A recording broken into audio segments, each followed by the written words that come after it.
Atenção! Começa agora uma teleaula de História do Ensino Fundamental.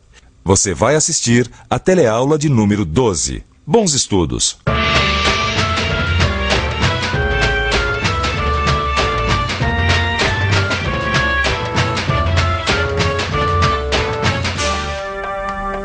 Uma piscadela de olho pode ser um sinal de cumplicidade entre duas pessoas. Ou pode ser apenas um tique nervoso.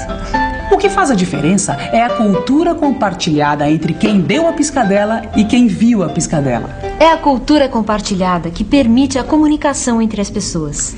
É a cultura que dá sentido às ações dos homens e mulheres de uma sociedade. Vamos lá? Quem é você? Eu sou o Padre José das Mercedes de Araújo. Sou José Carlos Luciano, de Americana, São Paulo. Maura Marta. E o senhor é filho de quem? Eu sou filho de Antônio Dias de Araújo. Sou filho de Sandor Luciano. Os meus avós são de origem africana e a minha mãe de origem índia. As minhas avós, uma é portuguesa e a outra é índia, Krenak. Por parte de mãe, de espanhóis e portugueses. Por parte de pai, de italiano e índio bugre. De parte de pai, italianos. E de mãe, são nativos, são brasileiros. Pois é, esta é a cara ou são as caras do Brasil. Nosso país é uma saborosa salada cultural. Aqui vive e convive gente das mais diversas origens, todos brasileiros de papel passado. Essa diversidade vem ainda do período colonial. Isto que nós vamos ver na aula de hoje, as muitas cores e formas da cultura colonial.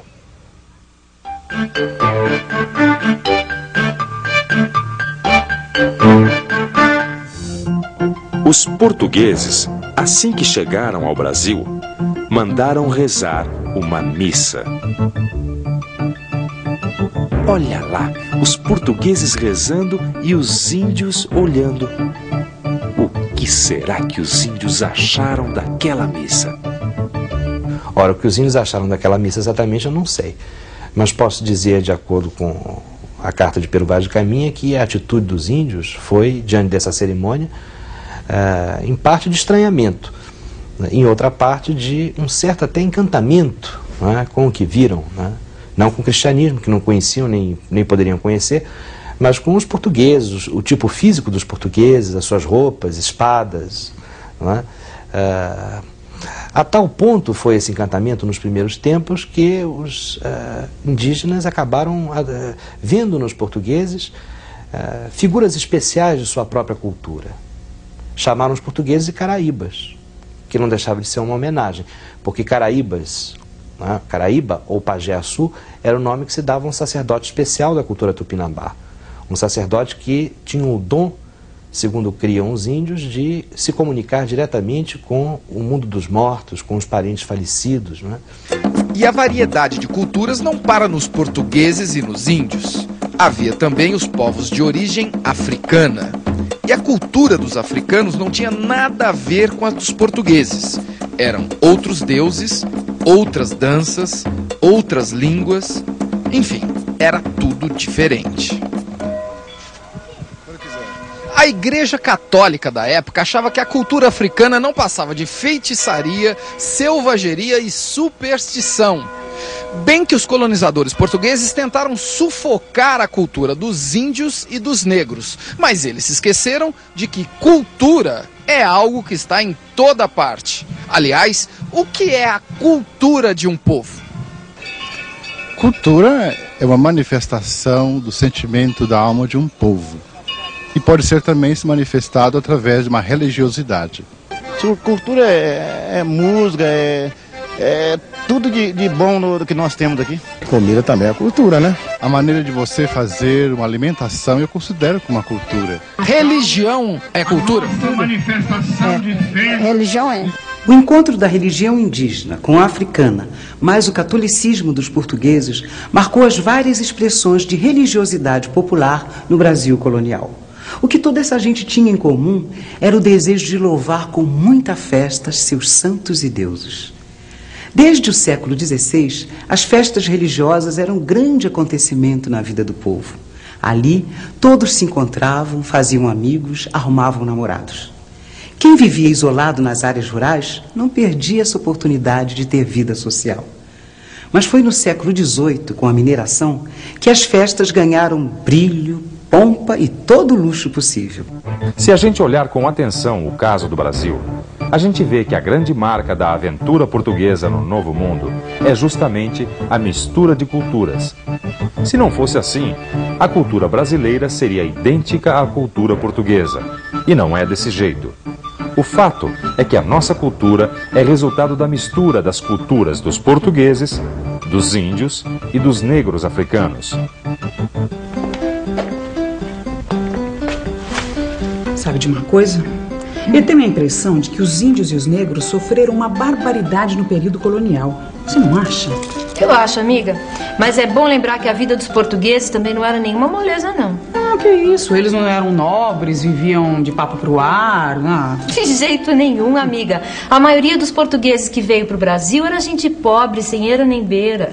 Eles tinham que se acostumar com a comida, com o clima, com as estradas ruins. Era um desconforto geral. É, eles deviam sentir uma baita saudade de Portugal, né? Olha, o pensamento dos portugueses podia estar lá na terrinha, mas a convivência aqui no dia a dia era com os negros, os mestiços e os indígenas.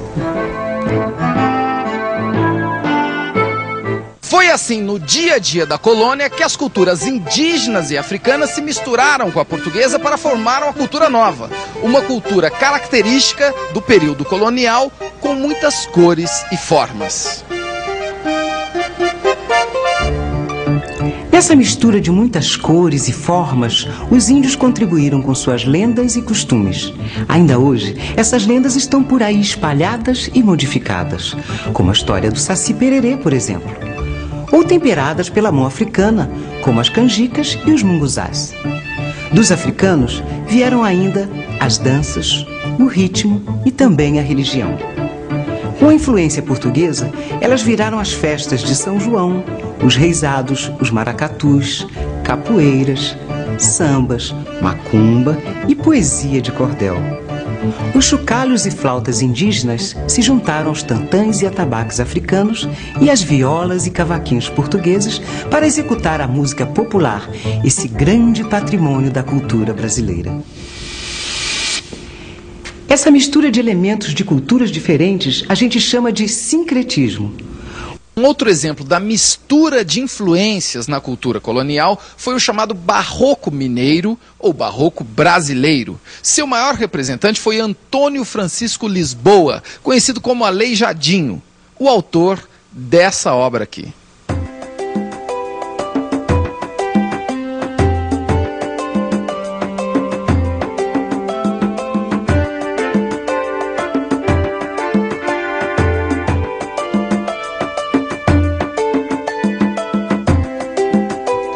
Dessa daqui também e de muitas outras espalhadas pela cidade de Ouro Preto, que aliás é considerada, com toda razão, um dos berços do barroco brasileiro.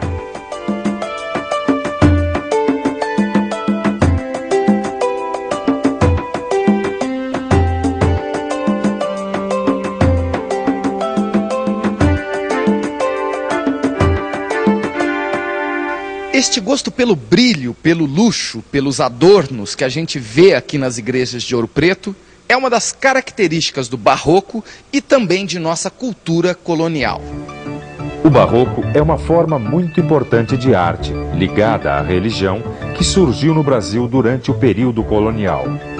A gente pode ver o esplendor do barroco brasileiro, principalmente nos interiores das igrejas daquele período. Atenção, se ligue aí que é hora da revisão. Nessa aula, nós vimos que a cultura colonial brasileira, como toda cultura, não veio pronta e acabada, mas que foi se formando dia a dia através do contato das diferentes maneiras de ser e viver trazidas pelos índios, pelos portugueses e pelos africanos. Nós vimos que a cultura é fruto da convivência entre diferentes. Exemplos é que não faltam. Você é brasileirinho da Silva, não é? Entendeu tudinho? Então tente responder a seguinte pergunta: como se formou e se transformou o universo cultural do Brasil no período colonial? Olá! Antes de acabar esta teleaula, nós queríamos falar sobre um assunto que afeta a todos nós: a água. De maneira geral, estamos acostumados a abrir uma torneira sempre que precisamos de água. E essa facilidade nos faz esquecer que a água pode acabar um dia. E para evitar isso, existem algumas medidas que todos nós podemos tomar. Por dia, cada pessoa precisa de 80 litros de água para matar a sede, realizar higiene pessoal, lavar roupa, cozinhar, etc. Mas nem todo mundo gasta só isso de água por dia. Muitas vezes as pessoas adotam um comportamento em relação ao uso da água como se ela fosse um recurso inesgotável. Por isso é importante que cada pessoa saiba qual é o seu consumo diário de água e mude os seus hábitos, caso esteja gastando muito. Por exemplo, quando usamos a água potável em nossa higiene pessoal, em um banho, temos que ficar atentos para não se esquecer do tempo e ficar mais do que o necessário com o chuveiro aberto, desperdiçando água. E medir o consumo é bem simples de fazer. Basta pegar uma conta de água, levar em consideração quantas pessoas moram na casa e fazer o cálculo de quanto cada pessoa gasta por dia. Sem esquecer que cada metro cúbico equivale a 1000 litros. É importante que todos se deem conta de como o desperdício de água que ocorre hoje pode afetar o nosso futuro. Economizar água não é apenas uma maneira de gastar menos com a conta de água, mas é também uma forma de ajudar a diminuir os problemas decorrentes da crescente escassez de água. A água é um problema de todos nós. Vamos fazer a nossa parte.